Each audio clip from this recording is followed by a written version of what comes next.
On se retrouve avec Thomas et Rosalie. Rosalie, t'as un grand sourire. Pourquoi? Bah, je sais pas, je suis heureuse d'être là. Bon, on se retrouve avec Thomas et Rosalie chez Louise.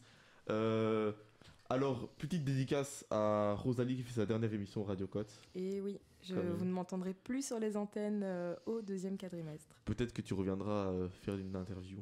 Peut-être. Peut-être que d'ici Ah, là, mais t'auras pas... De Cap, par exemple.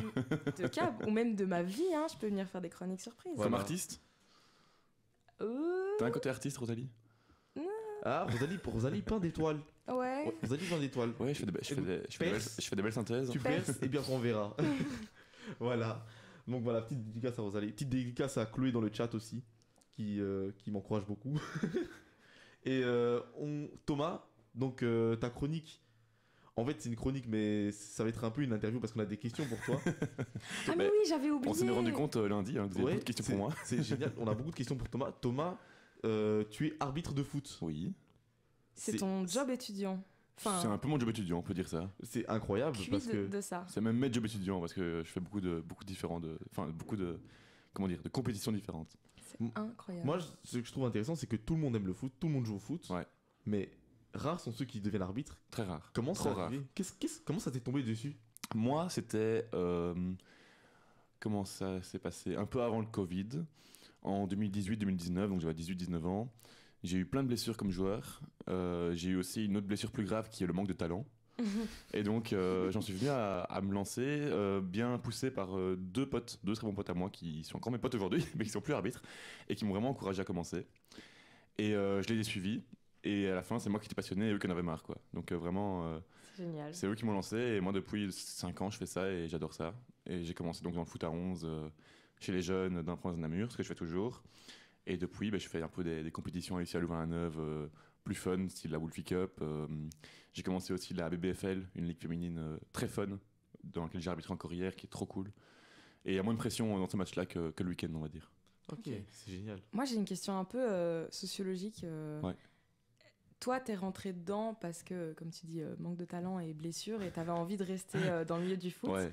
Est-ce que c'est ça, principalement, les motivations qui font qu'un joueur va devenir arbitre? Bah, Et est-ce qu'il y a des non-joueurs qui deviennent arbitres? Ah, moi je pense que ça existe, ouais, je pense. Après, je pense que c'est plus facile quand t'as commencé en tant que joueur, même pour mieux sentir le jeu. On va Ouais, dire que, et intégrer les règles. par exemple, moi j'aurais du mal à commencer à être du jour au lendemain arbitre de basket, parce que Ouais. je connais Ouais, pas le ouais. basket, je connais pas ses spécificités, donc ce serait plus compliqué, même en termes d'apprentissage des règles. Après, moi j'ai commencé en parallèle au début à jouer et arbitrer en même temps. Ok. Donc là, c'était un petit peu chargé le week-end. Mais non, c'est tout à fait faisable de commencer sans avoir jamais touché un ballon. Ok, génial. Et en termes de pression, Ouais. tu vois, avant un match, t'as un petit stress, tu te dis ouais, je vais faire ça, est-ce que je vais gagner, machin. Là, comme tu ne joues pas, est-ce Ouais. qu'il y a aussi une pression et est-ce qu'elle est différente? Qu'est-ce qui Il y a de la pression. Malheureusement, il y a trop de pression, même je dirais, sur les terrains de foot amateur le week-end. Donc, on parle bien des compétitions style, voilà, on appelle ça les U15, U16, U17, tout ça, c'est les moins 2, tata. Et puis en adulte, c'est encore plus de pression parce que c'est la P3, la P2, la P1, ça devient de plus en plus compétitif. Donc l'arbitre est mis sous pression. Et en grande partie à tort, parce qu'aujourd'hui on manque d'arbitres et on comprend mieux pourquoi quand on commence à arbitrer, parce qu'en fait on est maltraité, franchement, dans beaucoup de clubs. On est mal considéré, il n'y a plus de respect du tout, je trouve, pour la fonction de l'arbitre. Donc franchement, aujourd'hui, si on n'est pas passionné, je pense qu'on arrête assez vite, malheureusement. Toi, il t'est déjà arrivé des trucs où tu t'es fait vraiment mal parler, où tu t'es dit, purée, là par contre, ça fait un point de plus dans Ouais, la balance négative de l'arbitrage. Encore ce dimanche, je me suis demandé plusieurs fois sur mon chemin du retour, mais pourquoi tu continues ça en fait? Ok, Parce que c'est je m'étais dommage. fait insulter, menacer, tout ça. Et c'est déjà grave, mais j'ai eu encore plus grave l'an dernier, c'est que j'ai été agressé physiquement après un match. C'est-à-dire qu'on m'attendait devant le vestiaire pour mettre un coup de sac derrière la tête, et ça a été loin. Et donc, oui, franchement, c'est un peu une activité parfois un peu à risque, malheureusement, pas mentir. Mais voilà, moi j'aime les beaux côtés aussi, et je suis passionné de ça, et je vais pas arrêter. Il faut pas voir que le négatif, c'est que c'est une super activité, c'est une manière haute de voir le foot. T'en apprends plein sur les gens aussi. Ok. Sur la psychologie avec les gens, sur comment être avec les gens, sur comment les gens réagissent. C'est stupéfiant de voir la différence entre quelqu'un en match et quelqu'un hors match. C'est absolument stupéfiant, comme certains ne se rendent pas compte que c'est même plus eux qui s'expriment pendant un match. Ouais, mais la Ah, ça, c'est- compétition. ça c'est génial, mais Donc tu sais que voilà.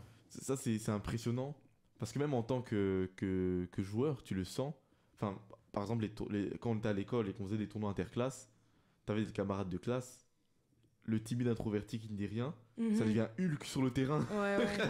Mais tu sais, moi, j'ai jamais fait de sport d'équipe, etc. Et même tout ce qui touche à la compétition, j'ai toujours détesté parce que j'ai beaucoup de mal avec ce concept et l'ambiance que ça met et de voir, mes amis et des gens que je connais se transformer. Et j'ai fait de la boxe pendant des années et j'ai toujours refusé de faire de la boxe. J'ai fait de la boxe Ok. pendant 6 ans et j'ai toujours refusé de faire des combats. Genre, j'ai Ok. vraiment, en fait, j'ai fait tout l'entraînement, tous les trucs en répète, et à chaque fois que mon coach me disait allez, tu vas combattre. Alors déjà, j'étais la seule meuf d'un club de sport de 40 mecs, Ouais. tous 40 ans, donc j'avais peur de me faire ramasser, j'avais déjà plein de bleus, mais surtout j'avais pas envie de rentrer dans ce mood de compétition, quoi. Moi, j'ai un peu l'inverse, c'est que depuis que je suis petit, je suis accro à la compétition, mais la compétition saine, on va dire. Je suis très compétiteur. Et j'aime mieux aussi la pression que ça crée tant qu'elle reste saine. C'est-à-dire que moi, un match où on est à la 80e minute, il reste 10 minutes, c'est un partout, ça gueule des deux côtés, parce que, enfin, ça encourage dans le bon sens du terme des deux côtés, et t'as la pression sur chaque coup de sifflet. Moi, je suis accro à ça. Franchement, j'adore ça. J'adore ça. C'est un côté grisant, faut être honnête. Enfin, c'est un côté, t'as les responsabilités, t'as un rôle, quoi. T'es là pour faire respecter les règles, et c'est quand même un beau rôle, je trouve. Et ça, j'adore quand ça se passe bien. Pour moi, c'est une drogue, quoi. Mais en fait, l'arbitre, c'est ce qui fait du sport le sport, parce que c'est toi qui assures les règles, quoi, en fait. Ouais, malheureusement, aujourd'hui, on en manque. Au Ouais. niveau amateur, c'est terrible. C'est terrible. C'est fou. Ouais, il y a une question que je me pose. Quand tu arbitres, si tu es humain, Ouais. donc des fois tu peux faire des erreurs, Ouais. si à un moment tu fais une erreur, comment est-ce que tu fais pour ne pas Eh ben justement, ça t'apprend beaucoup tomber dans d'arbitrer, une spirale d'ailleurs. et ne pas sortir de ton match? Parce que si tu loupes ton match, le match est bousillé pour tout le monde. Eh ben voilà, j'ai beaucoup de mal avec le fait de faire des erreurs et ça m'a beaucoup appris d'arbitrer, c'est-à-dire que tu dois être capable de te dire ok, là j'ai sûrement fait de la merde, mais je le saurai jamais parce qu'il n'y a pas de caméra, il n'y a rien qui me permettra de revoir l'image.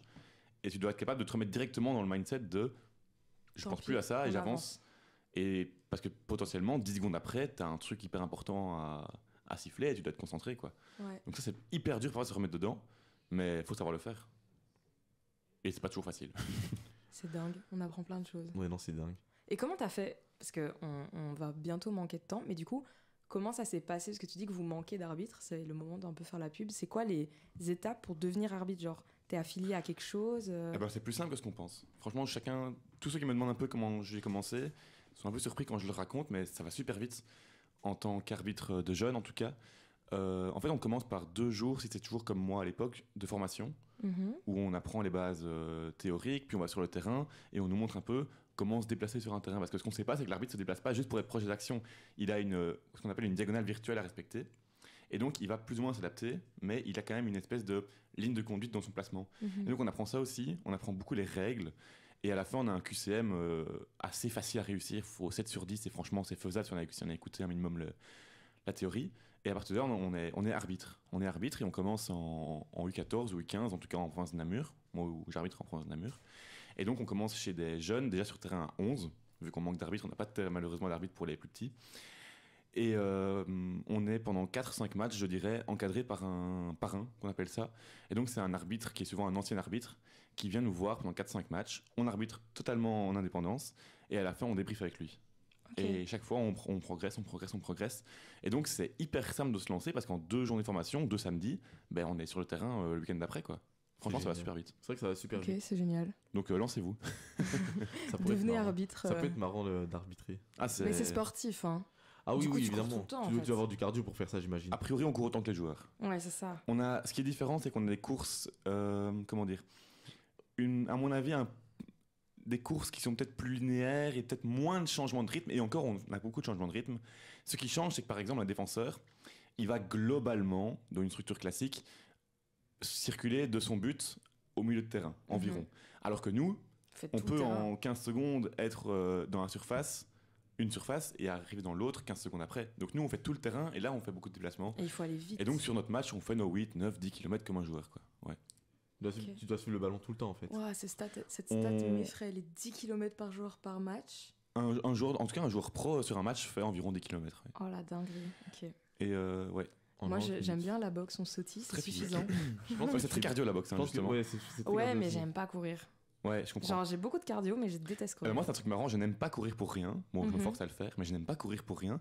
Mais dès qu'il y a un but, j'aime bien, tu vois. Genre, courir derrière un ballon quand je jouais, ouais, du coup, aucun c'est- souci, quoi. Pareil. C'est vrai que je pense Voilà. que. Ok, ouais, je vois. C'est quand même différent. Ben, c'est super intéressant. Je regrette qu'on manque de temps Ouais. parce que c'est un sujet. Il est quelle heure, là il est 58. Ah oui, c'est vrai que Et ça encore, va être les chaud. auditeurs doivent se dire qu'on a déjà parlé de ça pendant plus d'une demi-heure au Resto U lundi. Ouais, C'est ouais. vrai. Donc vraiment, genre, ce sujet, je sais pas Ce sujet pourquoi, est ça super nous captivant. intrigue de ouf.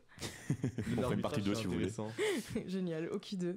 Mais donc voilà, bah, on va clôturer cette émission sur cette chronique d'Émile. Enfin, chronique interview. Thomas. D'Émile, Thomas. de De Thomas. Thomas, pardon, je suis désolé. Oh là là. Attends, où est mon carton là? Je suis désolé Thomas, excuse-moi. C'est moi, j'ai T'inquiète, pas vu d'eau depuis 2 heures, j'ai la tête qui tourne. Donc on va clôturer sur cette interview slash chronique de Thomas sur l'arbitrage et je regrette qu'elle n'ait pas pu être plus longue parce que c'est vraiment intéressant. On en reparle après, t'inquiète. Et voilà, donc c'était le Radio Cote chez Louise Radio, c'est la dernière émission de l'année. De l'année Eh oui. 2023. De l'année 2023, donc, On se revoit au et Q2, donc du quadri. On va se retrouver au Q2 en 2024. En février. Donc on va vous souhaiter De bonnes fêtes déjà. Ouais, de bonnes fêtes. Ouais, J'ai j'avoue. dit une bonne année en Un fait. bon bonne blocus. année. En Un avance. bon blocus d'abord. Ah ouais, Un bon blocus, une bonne session d'examen, beaucoup de courage. plein de bonnes raclettes. Et comment Oui. est-ce que je dois terminer cette émission? Ben, on dit au revoir. Rappelez des de gros bisous à nous tout suivre le sur monde. Instagram, dire revoir à merci au tous. live Twitch. aussi. Abonnez-vous sur Twitch. Merci beaucoup à Twitch. Merci beaucoup de nous avoir écoutés. Et pour ceux de la radio, on repasse en rotation de playlist. Merci, au revoir. Bonne soirée. Bonne soirée. soirée tout le monde.